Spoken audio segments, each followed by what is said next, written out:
l'heure de l'invité de la rédaction. Il présidait le conseil de surveillance du port de Bordeaux depuis octobre 2019, mais il a atteint la limite d'âge interdisant de présider un établissement public.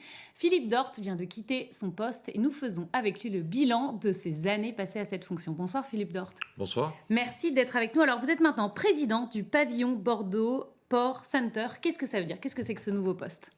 Alors, c'est un nouveau poste, c'est une nouvelle structure, puisque en fait, dans de très nombreux grands ports du monde, il y a un port center, qu'on appelle un port center, qui est une structure SaaS entre la société civile, les citoyennes, les citoyens, les collectivités, les associations et la société portuaire, qui est une société un peu secrète. On ne peut pas rentrer dans les ports comme ça. Il y a des endroits sous douane, etc. Et donc, un grand port comme Bordeaux, qui est un port de territoire, doit être en lien permanent avec les citoyennes et les citoyens qui sont sur ce territoire-là. Et ça sera le rôle du pavillon Bordeaux Port Center.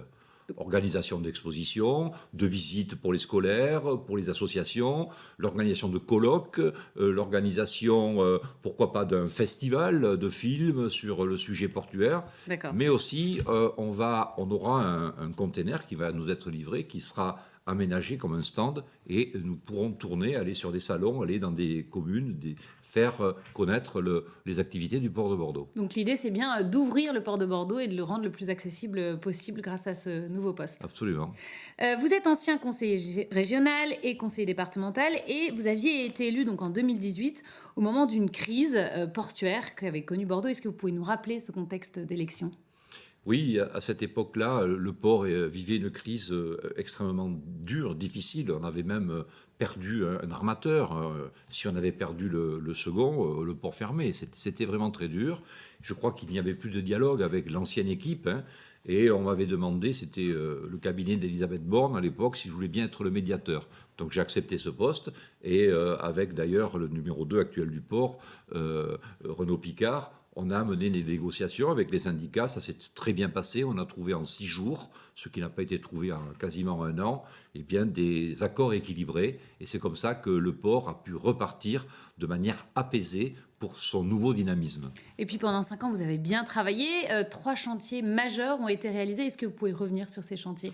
Oui, bon, après cette phase de problèmes sociaux, j'ai été nommé président du port, et avec Jean-Frédéric Laurent, le directeur, et puis Renaud Picard, le directeur adjoint, on a vraiment fait un triumvirat et on a développé des activités nouvelles du port. C'est-à-dire que l'on a d'abord remis à niveau le terminal container de Bassins, qui est notre... Ça, c'était important de le faire. C'est le grand pôle du fret, du grand port maritime de Bordeaux. Nous avions un foncier assez important qui n'avait pas une gestion particulièrement efficace. Pas bien mis en valeur. Pas bien mis en valeur. Donc nous avons une véritable politique foncière et une véritable politique financière de location de nos terrains, avec un objectif qui fait partie de notre feuille de route. Un objectif, c'est de permettre à des entreprises vertueuses, notamment liées aux nouvelles technologies comme l'hydrogène, etc., etc. HDF à Blanquefort, par exemple. Alors, c'est pas un terrain du port, mais ça fait partie de ce type d'idée. Voilà. Et pour reposer nos terrains à l'industrie de demain, c'est-à-dire l'industrie vertueuse dont tout le monde parle et dont on a tous besoin.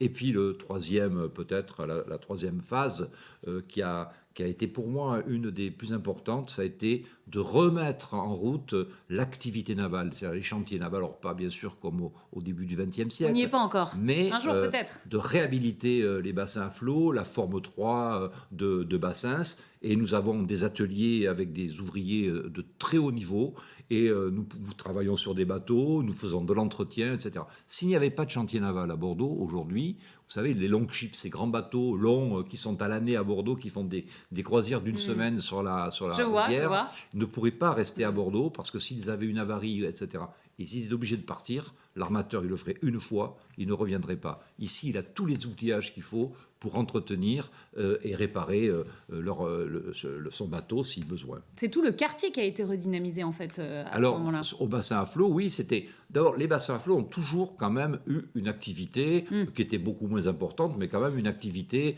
notamment pour entretenir les bateaux du port. Voilà. Mais aujourd'hui, on travaille avec le CNB, où les grands catamarans qui sont fabriqués ici sur la rive droite, puisque nous sommes rive droite à TV7, eh bien, passent de l'autre côté, rive gauche, au bassin à flot, pour faire ce qu'on appelle les finitions propriétaires à flot.